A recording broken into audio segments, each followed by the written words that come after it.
what happened in Libya, what happened in what's currently going on in Syria, people didn't like what? Their leadership. And they're kind of fed up for getting, put up with for X amount of time. So they rebelled. Some of them did it more peacefully than others, but Egypt was technically more peaceful. Right? People just started protesting and they didn't want to leave the square, kept on sitting there. Right? And so they want to get the leader, and actually the leader came down. So in Islam, can we do protesting? Sometimes do we have to go to war against our leaders? What's going on in Syria, right? How about if our leaders bomb us and kill us? Do we say like, well, that's our leader? Look, it says to obey the ones appointed amongst you. So this is a really, really interesting question, and his books have been written about this, and I'm not going to get the answer here. This is thoughts that you said. And the overall thing that, yes, if the leader's definitely killing you and doing these type of things, obviously you fight against them. You can't just take that. But how about if he's oppressive with his taxes and stuff, then this stuff is kind of like debatable. Obviously, you're not going to just do something if you will. Try to. That'd be more like a case for protest rather than. Sorry? That'd be more like a case for protest. Exactly, right. Because you're supposed to advise your leader. Right? Obviously, they're not going to listen to you if you put a Facebook post, but sometimes you need to go out and spread your word. Now, civil disobedience is another issue now, right? How about blocking freeways and lying down on the street and not moving and chaining yourself to poles and all this kind of stuff. Basically, fighting for rights. Yeah, exactly. Rights is something different than actually being killed or your life. Then there should be a balance between that and enjoying our civic duties. Right. Very good. That's a good point there, right? Because some people even see it, like right now, what's going on in Libya, that, this always happens, right? Like they got Gaddafi down. We all know Gaddafi was a very evil leader, etc., blah, blah, blah, oppressive. But now people are saying like, well, look now, the country's like destroyed. There's no organization at all. We're better off when he was there. Right? People are even saying that about Saddam sometimes. You hear that. They didn't have a choice about the Saddam one. That was kind of more forced. But anyhow, so that's interesting, right? To bring up that. Verily you who live along will see great controversy. Right? So here is that controversy in what? What is the Prophet talking about? Controversy in creed. And that's where it actually started with, number one, is creed. Right? And then actions and idolatry. Anyone know what the first main group kind of that broke away from the Muslims and started causing havoc in the Muslim history that we have? People are scared to say names now. It's not the Shia. If you want to say Shia, maybe. Right? One thing is a group called the Khawarij. Right? And they're the ones, why did they cause so much issues for? I'm talking about the death of Uthman radiallahu anhu, and then Ali radiallahu anhu coming to power, and then you have the fight against the ones who killed Uthman radiallahu anhu. It goes on a little bit more into history. But here is that one of the reasons why they broke off and ended up being very, very, venom into the Muslim community is that they didn't follow their leaders. They actually fought against Ali radiallahu anhu, right? Whether you know your history or not. So the thing is that, so you see here the number one fault that they made is what? They didn't follow their leader. Not because their leader was killing them, is that they didn't take their authority, right? And you can see how that could bring into big, repercussions of killing people, and end up killing the grandson of the Prophet ﷺ, and etc. more, right? Obviously, like how it, extended, if you will, right? And then you have the Mu'tazila, for example. They're more of an ideology, rationalists, if you will, where they said the brain actually is the one that basically knows more than actually revelation to an extent. Revelation is there, but like I said, does revelation trump the mind, or does the mind trump revelation? When it comes down to where you cannot understand something, which one do you go with? The main opinion is that you go with revelation. When it talks about punishment in the grave, right? When it talks about Jannah and Jahannam, could you see that? No. You only can learn from that from these pages in this book, right? Your brain can't tell you that because it just doesn't make any sense, right? Because you can't picture that. You don't know what that means. Like, what is Jannah? How is there another life? So here you have to take the mind and put it to the side, and then you have to learn from this. Well, they said, you know what? The mind actually trumps this. And that's what led them to a bunch of other issues and so forth. Right? Last thing that they So adhering to the sunnah, last thing the Prophet said is that you adhere to my sunnah and the sunnah of the Khulafa al-Rashidin.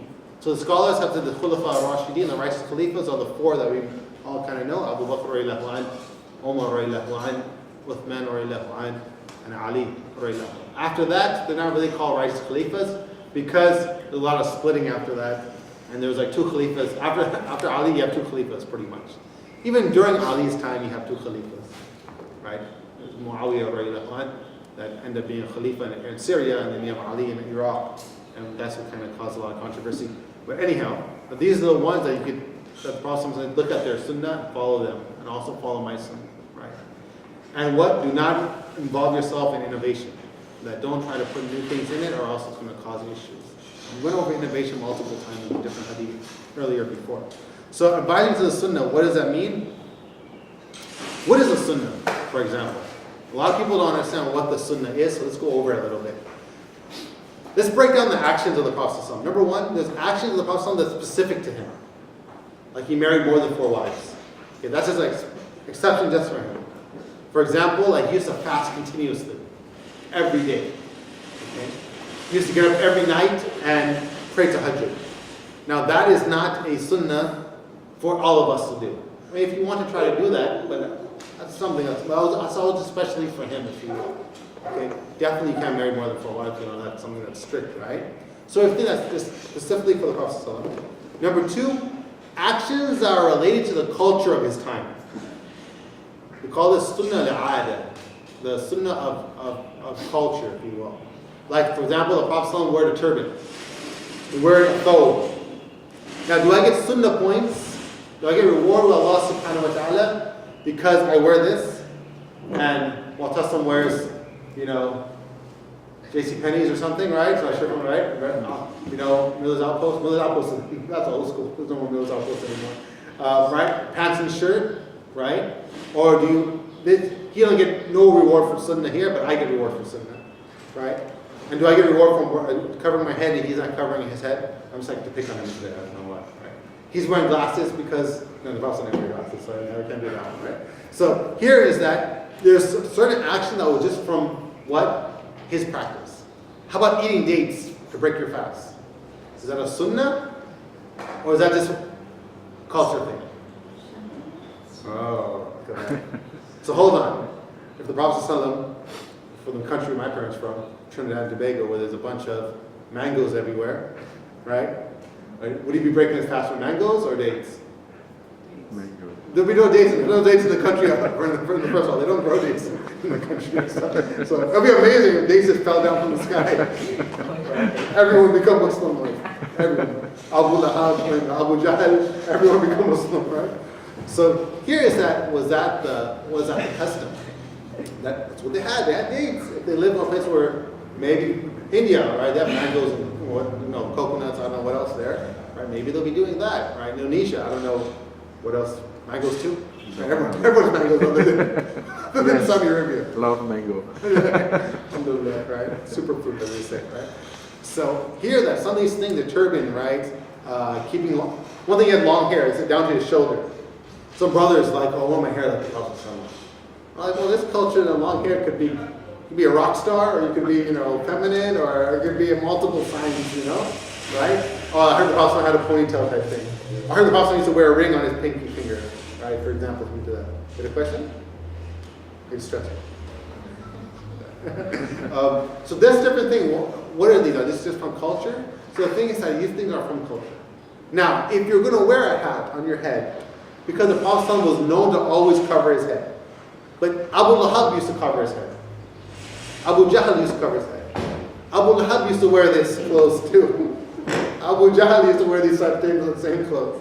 But if you're only doing that because the Prophet used to love doing that, or used to always do that, then we say, inshallah ta'ala, you'll get reward for that. But that is not sunnah in particular, right? That to have to wear these type of clothes or show out kameez, etc., or you have to cover your head, right? So that, or eating dates. But if you're doing it because the Prophet loved dates, and you want to follow the Prophet because he loved that, then alhamdulillah, you get reward for that, inshallah ta'ala. And he did 3, so you do 3. And he had drink. I had one non-Muslim friend, I don't know, he likes to read about Islam. So he thought, I'm going to fast in Ramadan. I'm like, okay, alhamdulillah, fast, do whatever you want. He's like, I fasted just like what the Prophet did. I had 3 days, and I went and I got goat milk too. I'm like, where do you get goat milk from? We don't even do goat milk. He's like, didn't the Prophet eat drink goat milk? I'm like, actually, I don't even know if he did or not. Maybe it was goat milk, right? So if you do that, if you're going to drink goat milk, if you didn't, or camel milk or something, there's not no sunnah points for it. But if you do it because out of the love of the Prophet, you want to follow him, then alhamdulillah, we say, inshallah ta'ala, you'll get it. But you can see some people go crazy. And there's some people in our community, you might know that they always have turbans on. And they wear shal-kameez to work and everywhere. And they walk in the streets of Corona as if they're in a 4th century, Saudi Arabia, or 8th century Saudi Arabia, right? And they're like, hold on, is this good dawah or is this not good dawah? I don't know what you're doing, So, I mean, I guess it's America. If you want to have pink hair, you can have pink hair and you can do what you want. But is there much wisdom in that? Then we need to talk about that. There's some discussion, if you will. You wear it to the masjid, you feel comfortable, that's fine. I myself, I'll go to the store like this, but that's all I have. I'm not going to go home and chain to go to Target. I'm just going to go to Target. Am I going to get stared at? Probably. But I come to the point I really don't care about doing more than that, so I'm kind of done with that. There's people dressing all type of weird ways. I just not feel embarrassed, right? So that is terms of action, in terms of his culture. Okay, the Prophet wore sandals, so you only can wear sandals. No, they didn't have Nikes, they didn't have basketball shoes. For example. There you go. Muslim, you get some reward, inshallah. But he didn't have socks. He had no socks, so you cancel it out. Right. And this talks also about the wiping on the sock for wudu. Some people say the Prophet had a leather sock. It has to be leather.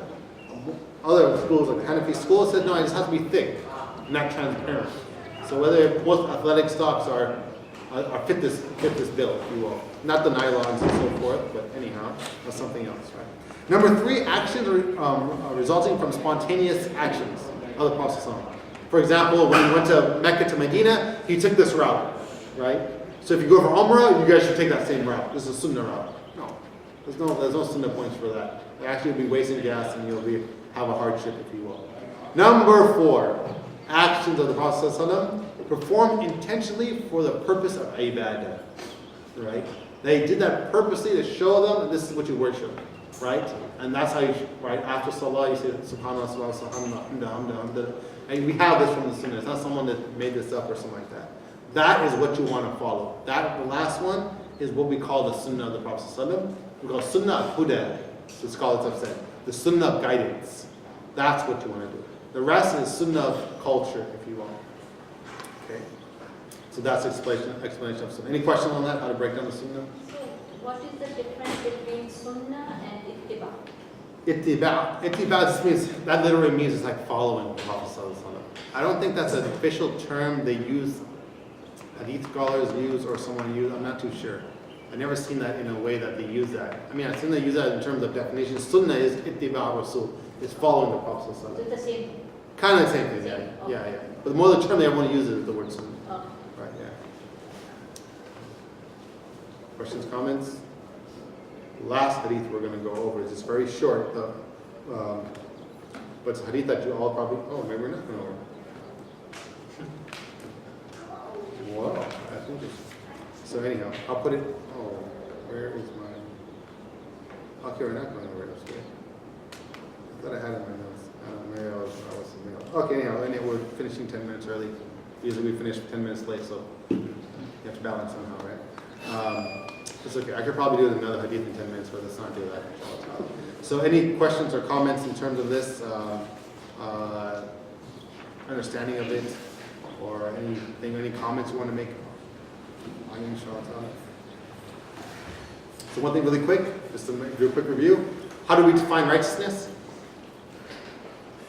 Easiness on the heart. What is tranquil in the heart? Very good. Easy. Easy in the chest. Awesome. And how do we define sin? Itha? It's uneasy in the heart. And trying to cover. Uneasy in the heart. You don't want people to know. Very good. Right. So that's something you could think. And this is a very practical definition. Right? We all will go through this, right? And talk about if the heart doesn't work, that's an issue, right? Inshallah, everyone's heart here is working very good, right? So alhamdulillah. There's a couple things I wanted to mention there. So inshallah, may Allah subhanahu wa ta'ala reward of you. Inshallah, we'll have our last hadith class next Sunday. So we'll go over the last couple of hadith. Maybe we'll make a little ending party or something. cookies or something. The last, I'm just curious about the last hadith before it says about Amir authority. So it is actually the one that let's say Islam is really concerned about, what do you call it? There's a rule, regulations. Yeah. Can I say something like that too? No, what? Because the authority, Amir, is just kind of actually something giving something, a rule and regulation actually to the community. Right, of course. So actually that is kind of like something really mentions in Hadith. Oh yeah, definitely. Yeah, Right. yeah, definitely. Then you need to follow your Amir, and every Yeah. all groups should have an Amir, Yeah. right? So every masjid usually has Yeah. a president, Yeah. right? Even though whether they're qualified or not. is Yeah, another issue. despite, I know, despite the ideology or whatever. Yeah, yeah. Or the imam and so forth, and Yeah. that's it. So and though it's not the Khalifa, or that's not the Amir for all the Muslims, right? Yeah, yeah. We lost that, Yeah. for World War I. But inshallah, we're trying to get it back. And that's the issue with ISIS a little bit, that they want to try to bring this back. And there's a timing and there's a proper procedure for that, right? And not all the Muslims are agreeing to your Amir. So therefore, he's not being acknowledged, right? He has to go through a process of shura and a process of acknowledgement from the Muslim community, right? We could say Dalen's our Amir, our Khalifa, right? And just say everyone needs to follow him. Like, well, who do you just come up with something like that? Like, who knows him, etc. So, but you need to have this for a community to be organized, or else, like I said, the Muslim community will not be organized. And that's why you have like almost like local emirs. Like we have the Shura Council here in Southern California. They'll tell you when Eid's going to be, etc. What is certain things are, what our focus should be on the Muslim community. We need to work on that. And then there's like councils here in America, like the Fifth Council of North America, UMJA, whatever, and so forth, that make rulings for America. So they're like a body that kind of takes on this like ruling. That's more fiqh-wise, not really Amir-wise. But anyway, so yeah, it's definitely something that we definitely need to have. It goes back to the hadith I said. If you're 2 people, then if you're 3 people, then one of them should be Amir. Right? I'm talking about traveling, but in general, you should have that in any group, right? In ICNA, we have a unit president here. There's a director for this building, etc. Or else it'll be all fighting, and so forth.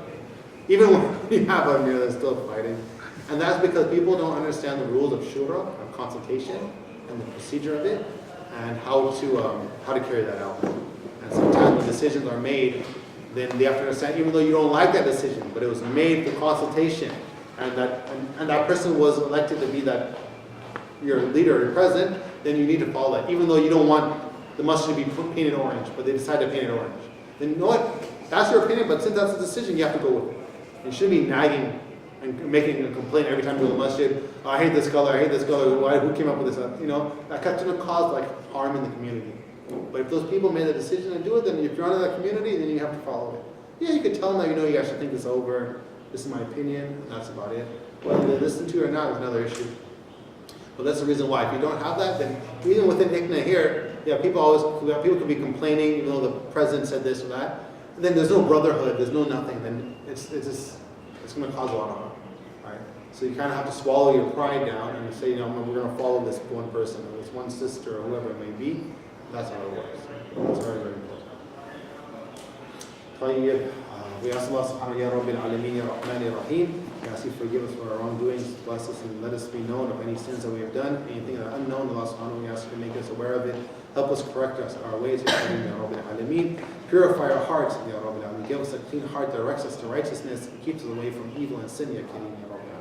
سبحان ربك رب العزة عما يصفون وسلام على المرسلين والحمد لله رب العالمين أعوذ بالله من الشيطان الرجيم بسم الله الرحمن الرحيم والعصر إن الإنسان لفي خسر إلا الذين آمنوا وعملوا الصالحات وتواصوا بالحق وتواصوا بالصبر سبحان ربك رب العزة عما يصفون وسلام على المرسلين والحمد لله رب العالمين.